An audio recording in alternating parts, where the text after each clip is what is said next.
السلام علیکم۔ رمضان کا مبارک مہینہ ہے اور اس مہینے کے بارے میں اللہ تعالیٰ نے بہت ساری انسٹرکشنز دی ہیں ہم لوگوں کو۔ نبی صلی اللہ علیہ وسلم کی اسپیسیفک کئی احادیث ہیں جس کے اندر نبی صلی اللہ علیہ وسلم نے اس مہینے کی برکتوں کے بارے میں بتایا۔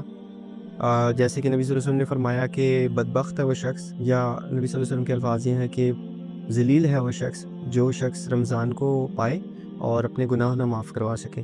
پھر ایک بہت پاورفل حدیث ہے، وہ نبی صلی اللہ علیہ وسلم، اس کے اندر نبی صلی اللہ علیہ وسلم نے فرمایا کہ ابن آدم کے ہر نیکی کا بدلہ اللہ تعالیٰ 10 سے 70,000 گناہ دیتا ہے، مگر رمضان کے بارے میں، روزوں کے بارے میں اللہ تعالیٰ نے فرمایا، نبی صلی اللہ علیہ وسلم کہہ رہے ہیں کہ روزوں کے بارے میں اللہ تعالیٰ نے فرمایا کہ یہ روزے میرے لیے ہیں اور اس کا اجر بھی میں ہی دوں گا۔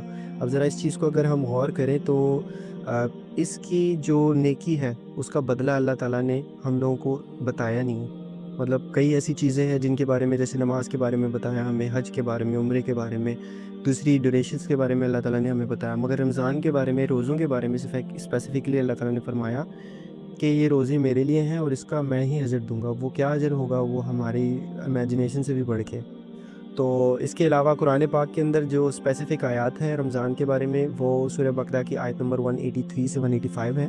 187 کے اندر بھی اللہ تعالیٰ نے انسٹرکشن دی ہے، مگر 183 سے اگر ہم اسٹڈی کریں تو اس کے اندر اللہ تعالیٰ نے اسپیسیفکلی ایمان لانے والوں کے بارے میں کہا، ان کو مخاطب کرتے ہوئے کہا، اللہ تعالیٰ نے فرمایا کہ تم سے پہلے لوگوں پر بھی روزے فرض کیے گئے تھے اور تم پر بھی یہ روزے فرض کیے گئے ہیں۔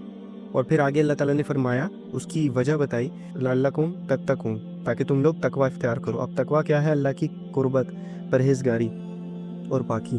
تو اللہ تعالیٰ فرما رہے ہیں روزے میں نے اس لیے فرض کیے تاکہ تم تقوی اختیار کرو۔ اور ماشاءاللہ ہم اس رمضان کے مہینے میں دیکھتے ہیں کتنی برکتیں اور رحمتیں ہوتی ہیں کہ ہر انسان جو ہے اپنی عبادات کی طرف فوکس کر رہا ہوتا ہے۔ پھر آگے اللہ تعالیٰ نے فرمایا کہ ایام معدودات، یعنی کچھ اسپیسیفک ڈیز ہیں اس کے، اور پھر اللہ تعالیٰ نے فرمایا کہ تم میں سے بیمار ہوں یا مریض ہوں تو وہ بعد کے دنوں میں اس کی گنتی پوری کر لیں۔ اور پھر اللہ تعالیٰ نے اس کی ٹرانسلیشنس کے اندر بیسیکلی انٹرپریٹرز نے جو بتایا کہ اللہ تعالیٰ یہ فرمانا چاہ رہے ہیں کہ اگر کوئی شخص طاقت رکھتا ہو پھر بھی روزے نہ رکھ سکے تو وہ غریبوں کو کھانا کھلائے۔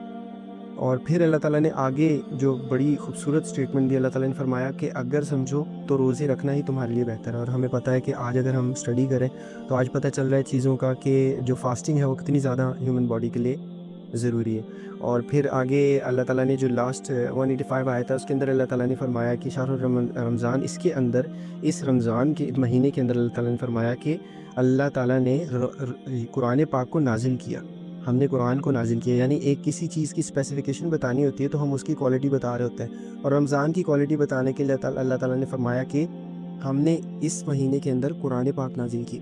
اور یہ اسٹیٹمنٹ دینے کا مقصد یہ تھا کہ اللہ تعالیٰ چاہتے ہیں، اللہ تعالیٰ ہمیں بتانا چاہ رہے ہیں کہ ہمیں قرآن پاک کو زیادہ سے زیادہ پڑھنا ہے، اور اس مہینے کو ہمیں چاہیے کہ ہم زیادہ سے زیادہ قرآن پاک پڑھیں، اور خاص طور پہ اس کی ٹرانسلیشن کے ساتھ اس کو سمجھ کے پڑھیں تاکہ اس کا حق ادا ہو سکے۔